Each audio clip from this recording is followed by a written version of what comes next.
이런 어떤 정서 부분을 치료하는 부분도 있고 인지 기능을 좋게 하는 부분도 있고 또는 여러 가지 통증이나 이명 같은 기본적으로 뇌가 관련하는 다양한 증상들, 자율신경 증상을 포함해서 그런 치료의 범위가 확대가 되고 있는 의료 장비입니다.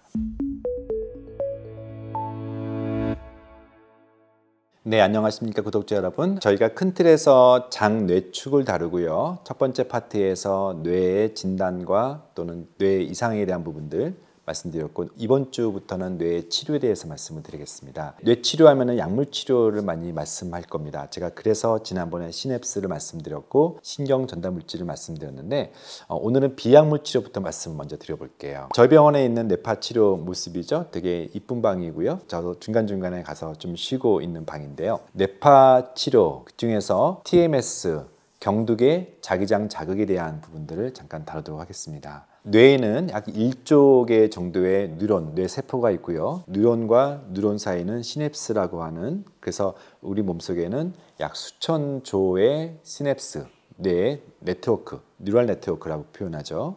굉장히 잘 제어되고 잘 활동이 되면 좋은데 이것이 잘 되지 않아서 뇌가 쉽게 질병으로 이어지는 것들이라고 할 수가 있겠습니다. 그래서 이런 브레인 커넥티비티라고 하는 이런 뇌 간의 커뮤니케이션을 증가시키기 위한 여러 방법이, 대표적인 약물이 신경 전달 물질들을 시냅스에 활성화시키는 방법들인데, 그런 약물 치료 말고요, 직접적인 뇌 간의 그런 물리학적, 특별히 전기 생리학적인 접근들이 있어요. 대표적으로 우리가 전기 쇼크를 통해서 우울증을 치료하는 것도 그런 원리이죠. 뇌 간의 커뮤니케이션은 이런 전기 생리학적으로 뇌파를 통해서 움직이기 때문에 TMS의 그런 치료 범위는 굉장히 광범위한데요. 특별히 이제 미국이나 한국에서 식약처에서 대표적으로 치료를 인정받는 부분이 바로 우울증 치료입니다. 우울증 하면은 일반적인 약물 치료로 떠올 수 있지만 도파민이나 세로토닌을 시냅스에서 머물 수 있게 하는 치료로서 이런 TMS가 있습니다. 특별히 TMS의 주된 치료 위치가 앞서 영상에도 말한 것처럼 전전두 피질이에요. 그래서 왼쪽에 전전두 피질을 자극하고 또는 우측에 전전두 피질을 자극하면서 전반적으로 이성적인 뇌를 활성화시켜서 이런 감정의 뇌를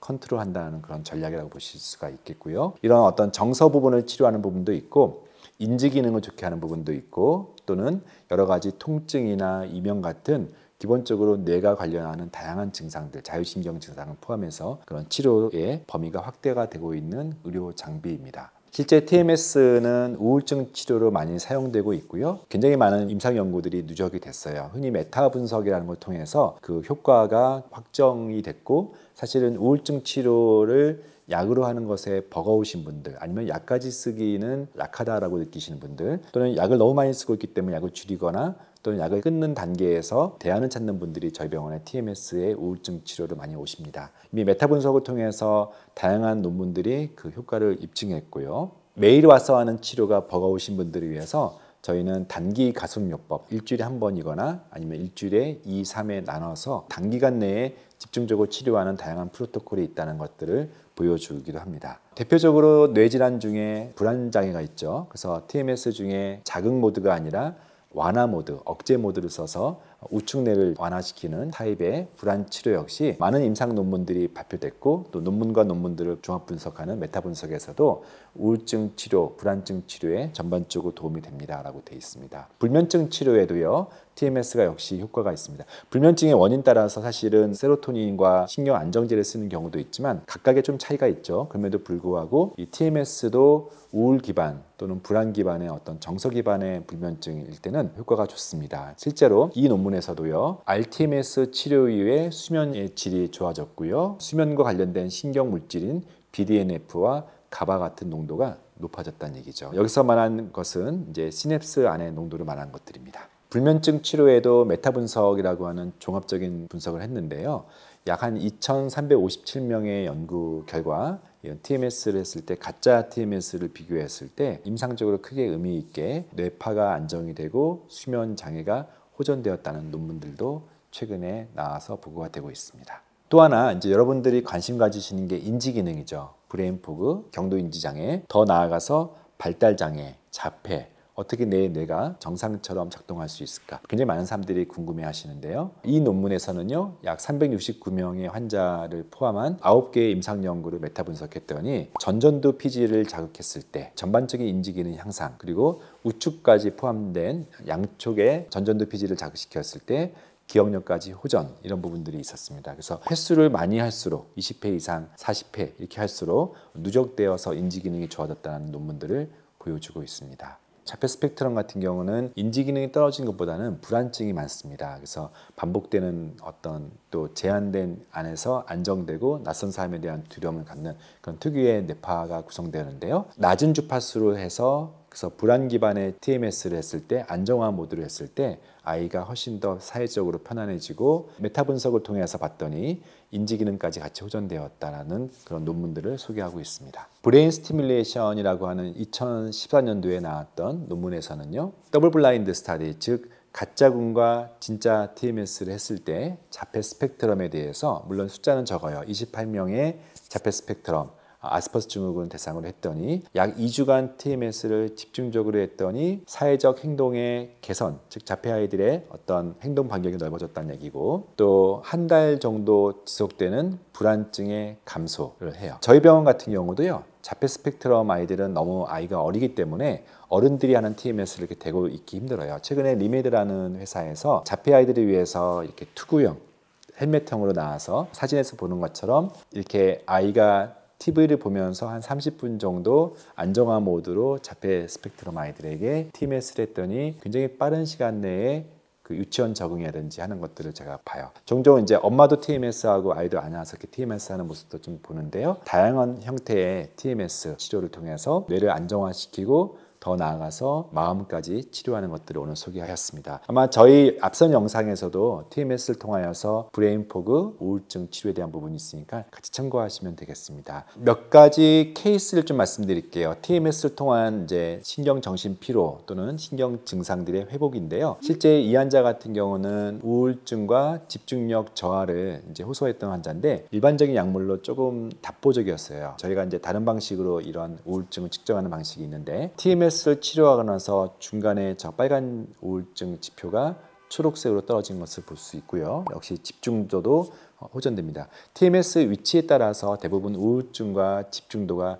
같이 호전되는 부분이면 좌측의 프리프론탈 코텍스, 좌안의 전전두엽을 자극하기 때문에 그 두 가지 증상이 동시에 좋아지는 경우가 많이 있습니다. 이 환자 같은 경우는 29세 남자고 소변 대사물 검사에서 세로토닌뿐만 아니라 도파민이 특별히 떨어져 있는 분이에요. 저희가 최소한의 도파민을 주면서 TMS를 같이 했더니 앞서 뇌파에서 제가 세타파가 증가되어 있는, 세타파가 이렇게 빨갛게 되어 있는 것을 우울증 또는 뇌기능 저하라는 표현을 썼는데 알파와 베타가 감소되어 있는 파란색으로 보이기 때문에 집중력과 어떤 생각의 흐름들이 계속 끊기는 뇌 기능의 피로를 호소하시는 분이었어요. 치료 이후에 두 번째 뇌파 검사에서 세타파가 초록색이 되고 알파파가 파란색에서 초록색이 되는 것들, 물론 환자의 증상도 호전되는 것을 볼 수가 있습니다. 뇌파를 통해서 또는 소변 유기상 검사를 통하여서 환자의 뇌 상태, 생화학적인 측면에서 세로토닌, 도파민의 저하, 그리고 물리학적 측면에서 뇌파의 이상, 이것들을 치료한 케이스라고 할 수가 있겠습니다. 무기력과 우울감을 심하게 호소하시는 42세 남자, 역시 도파민이 떨어져 있었던 파트이고요. 세타파가 증가되어 있고 알파파가 감소해 있는 가장 특징적인 이런 뇌파 환자들. 40세인데 직장에서 한참 일을 하셔야 되는데 일을 도저히 할 수 없을 정도로 뇌가 무기력해져 있고 마치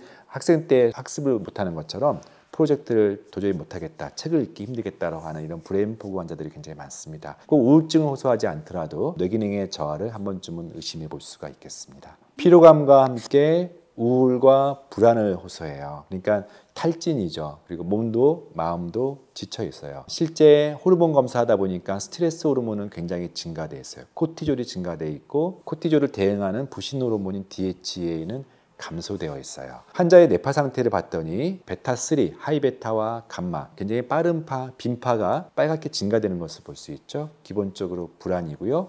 자율신경에서도 교감신경 우세, 코티졸 증가, 자율신경에서 교감신경 우세, 뇌파에서 하이베타, 감마, 빠른 파가 증가, 불안증 환자예요. 그러다 보니까 위도, 위산도 잘 안 나오고 위가 항상 소화가 안 되고 여러 가지 증상들을 많이 호소하셨던 분이에요. 소변 유기산 검사에서도 장이 안 좋아서 더군다나 영양 상태가 굉장히 안 좋았죠. 총체적 어려움이 있었습니다. 그래서 저희가 수액을 통해서 영양 상태를 회복시키고 여러 가지 신경 안정을 시키는 약제나 또는 서플리먼트를 통해서 수면에 도움을 주게 하고 부신 기능을 회복시키는 이런 다양한 치료를 통해서 회복했던 그런 케이스도 있습니다.